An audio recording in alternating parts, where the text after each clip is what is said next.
स्तर 1 द पाटो। आप 14 साल के हैं। आप एक ऐसे मोहल्ले में रहते हैं जहां MS-3D हर गली को नियंत्रित करता है। आप बड़े लड़कों को देखते हैं, वे नीला और सफेद पहनते हैं, उनके पास पैसा है, उनके पास सम्मान है। तुम्हारी माँ 2 नौकरियां करती हैं और स्कूल में तुम अदृश्य हो, लेकिन जब वे लोग सड़क पर चलते हैं तो हर कोई किनारे हो जाता है। तुम उस कोने पर घूमने लगते हो जहाँ वे खड़े होते हैं। तुम शामिल होने के लिए नहीं पूछते।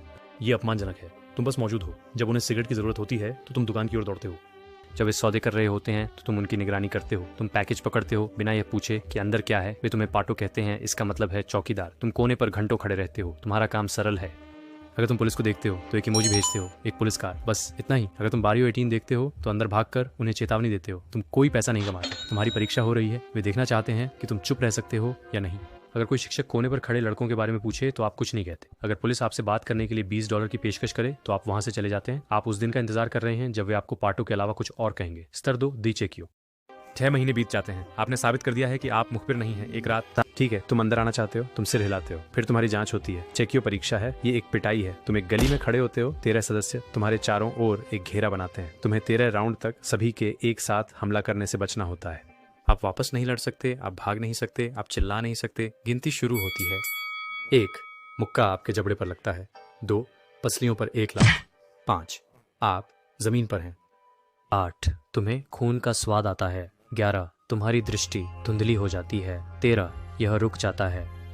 आप कंक्रीट पर हैं, सब कुछ दर्द कर रहा है। स्नीकी तुम्हें उठने में मदद करता है, वह तुम्हें गले लगाता है।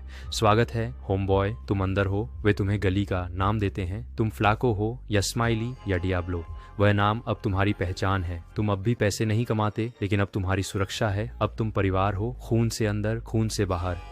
स्तर 3 सैनिक। तुम 16 साल के हो। 1 साल से तुम्हें गिरोह में शामिल किया गया है। अब तुम्हें अपनी पहली असली नौकरी मिलती है। तुम एक सैनिक हो। 1 साल के लिए अब आपको अपनी पहली असली नौकरी मिलती है। आप एक सैनिक हैं। आपका काम उत्पाद को स्थानांतरित करना है। MS-3D स्थानीय ड्रग व्यापार को नियंत्रित करता है। आप इसे सीधे नहीं छूते, आप बिचौलिया हैं। कोई व्यक्ति डंपस्टर के पीछे एक पैकेज गिराता है, आप उसे उठा लेते हैं। आप 3 ब्लॉक दूर एक घर में जाते हैं। आप 2 बार दस्तक देते हैं।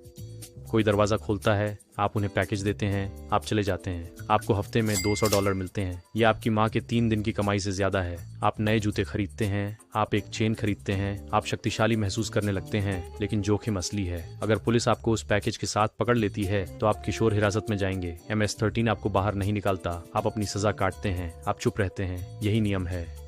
अगर तुम मुखबिरी करते हो तो तुम मर जाओगे। वे तुम्हें ढूंढ लेंगे, जेल में भी। तुम्हें भी काम करना होगा। जब समूह को ताकत की जरूरत होती है, आप हाजिर होते हैं। एक दुकान का मालिक सुरक्षा शुल्क देने से मना करता है। आप और 3 अन्य लोग बल्ले लेकर अंदर जाते हैं। आप खिड़कियां तोड़ते हैं, आप चले जाते हैं। अगले हफ्ते मालिक भुगतान करता है। एक प्रतिद्वंद्वी गिरोह का सदस्य आपके क्षेत्र में देखा जाता है। आप एक हथियार पकड़ते हैं। आप शीर्ष पर चढ़ गए हैं। अब आप रैनफ्लेरो हैं, क्षेत्रीय नेता। आप पूरे शहर में MS-13 के संचालन को नियंत्रित करते हैं। यहाँ तक कि कई शहरों में भी आपके पास 5 या 6 पलाब्रेरोज हैं जो आपको रिपोर्ट करते हैं। आप सैकड़ों सैनिकों की देखरेख करते हैं। आप अब सड़कों पर नहीं हैं, आप छाया से काम करते हैं। आप संगठन को एक निगम की तरह चलाते हैं। आप आपूर्ति श्रृंखला का प्रबंधन करते हैं। आप कोकीन और हेरोइन की खेप के लिए कार्टेल के साथ बातचीत करते हैं। आप कीमतें तय करते हैं। आप वितरण को नियंत्रित करते हैं। आप वित्त का भी प्रबंधन करते हैं। MS-13 लाखों कमाता है, आपको उस पैसे को सफेद करना होता है। आप वैध व्यवसाय खोलते हैं, एक कार वॉश, एक निर्माण कंपनी, एक नाइट क्लब। पैसा इनके माध्यम से बहता है, साफ हो जाता है। आप हफ्ते में 20,000 से 50,000 कमा रहे हैं। आप एक अच्छे घर में रहते हैं। आप एक नया ट्रक चलाते हैं। आप महंगे कपड़े पहनते हैं। आपके पड़ोसियों के लिए आप बस एक सफल व्यापारी हैं। उन्हें कोई अंदाजा नहीं है, लेकिन दबाव बहुत भारी है। FBI ने आपके फोन पर वायर लगाया है, आपको यह पता है, इसलिए आप कभी फोन पर व्यापार की बात नहीं करते। आप आमने सामने मिलते हैं, आप कोड में बात करते हैं।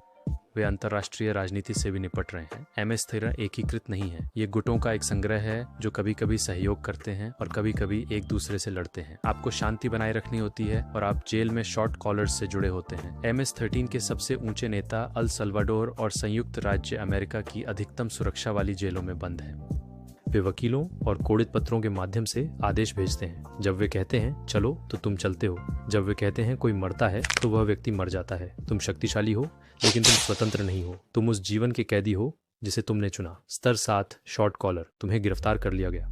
अंततः संघीय अधिकारियों ने अपना रिको मामला तैयार कर लिया। आप 30 साल की सजा का सामना कर रहे हैं बिना पैरोल के।